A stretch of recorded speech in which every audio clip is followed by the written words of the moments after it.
Shalom saudara-saudari yang dikasihi oleh Tuhan. Mari kita mengawali renungan online ini dengan berdoa. Tuhan, terima kasih atas kehidupan yang Engkau anugerahkan kepada kami sampai hari ini. Terima kasih juga atas semua pemeliharaan dan perlindungan-Mu bagi kami, sehingga kami ada sebagaimana kami ada hari ini. Saat ini kami juga berterima kasih kepadamu, karena kami diberi kesempatan bisa mengikuti renungan online ini. Dan kami mohon agar kami dapat mengerti kehendak-Mu melalui renungan online ini.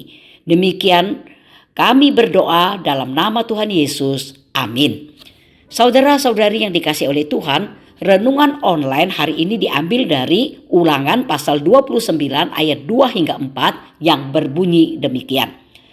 Musa memanggil seluruh orang Israel berkumpul, lalu berkata kepada mereka, "Sudah kamu lihat segala yang dilakukan Tuhan di tanah Mesir di depan matamu terhadap Firaun dan terhadap semua pegawainya dan terhadap seluruh negerinya. Cobaan-cobaan yang besar yang telah dilihat oleh matamu sendiri, tanda-tanda dan mujizat yang besar itu. Tetapi sampai sekarang ini, Tuhan tidak memberi kamu akal budi mengerti, atau mata untuk melihat, atau telinga untuk mendengar." Saudara-saudari yang dikasihi oleh Tuhan, saya pernah melayani di suatu panti tunanetra. Di sana saya selalu bertemu dengan orang-orang buta. Ada yang buta sejak lahir, ada yang buta karena suatu kecelakaan atau karena suatu penyakit. Dengan mereka mengalami kekurangan fisik dari mata jasmani tersebut, tentu ini berdampak juga pada setiap area kehidupan mereka. Namun bersyukur dengan mereka diajarkan hal-hal brilian, akhirnya banyak dari mereka yang bisa melakukan hampir semua hal yang bisa dilakukan oleh orang-orang yang bisa melihat. Saudara-saudara, harus diakui bahwa mata jasmani kita manusia memang penting. Tetapi rupanya ada yang jauh lebih penting daripada mata jasmani kita, yaitu pandangan mata yang berasal dari mata hati kita, atau yang kita sebut sebagai mata rohani kita. Karena kebutaan rohani adalah tragedi yang bisa menghancurkan kehidupan kita. Saudara-saudara, jika kita buta secara fisik, kita bisa saja menjalani kehidupan yang cukup normal dengan melakukan hal-hal yang dilakukan orang yang bisa melihat dengan cara-cara kita sendiri. Tetapi jika kita buta rohani, maka ini bisa mengakibatkan hal yang fatal atau mengerikan, bahkan menghancurkan kehidupan kita. Ya, kita tidak bisa buta secara rohani dan sekaligus hidup dengan baik. Saudara-saudara, kalau kita mempelajari Ulangan pasal 29 ayat 2 hingga yang keempat, nampak Musa mengatakan bangsa Israel melihat dengan mata jasmani mereka semua yang telah dilakukan Allah bagi mereka, tetapi mereka tidak melihat keajaiban-keajaiban besar tersebut dengan mata hati mereka. Saat itu dapat dikatakan mereka bisa melihat atau secara fisik dan menjadi buta secara rohani pada saat yang bersamaan. Ya, saat itu dikatakan anak-anak Allah melihat keajaiban-keajaiban besar yang dilakukan Allah bagi mereka.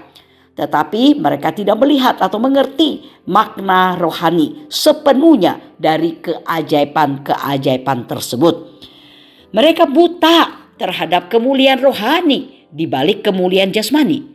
Mengapa bisa demikian? Musa menjelaskan karena Tuhan tidak memberikan mereka akal budi untuk mengerti, atau mata untuk melihat, atau telinga untuk mendengar. Jadi berhubungan dengan kasih karunia ilahi atau kasih karunia Allah. Saudara-saudara, memang saat kita lahir, mata jasmani kita bisa terbuka, dan secara bertahap kita mendapatkan penglihatan yang jelas.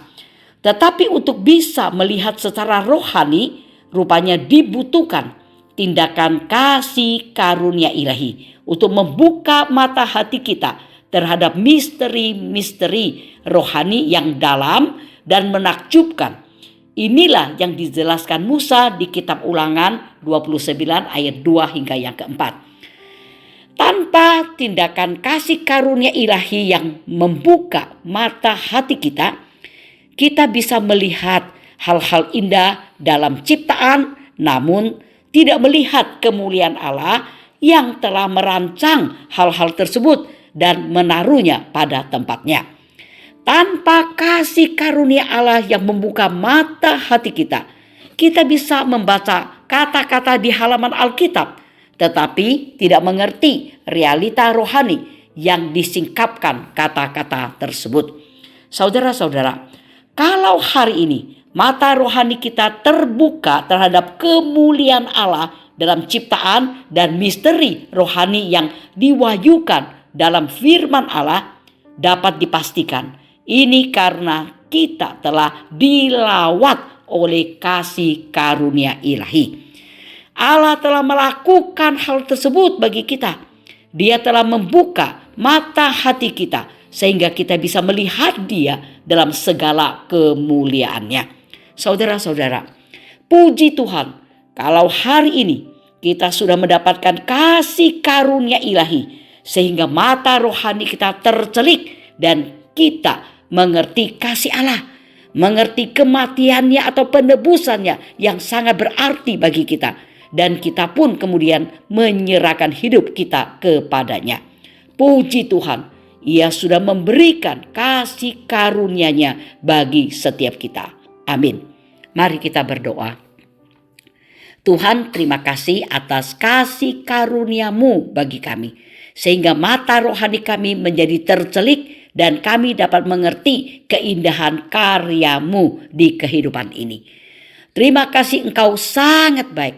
Engkau mengasihi kami, Engkau mau datang ke dunia untuk mati bagi kami, menjadi penebus bagi kami yang berdosa dan menjadi satu-satunya juru selamat di kehidupan kami ini. Ya, terima kasih atas semua karya-Mu yang luar biasa dan indah di kehidupan kami ini. Demikian doa kami panjatkan dalam nama Tuhan Yesus Kristus. Amin.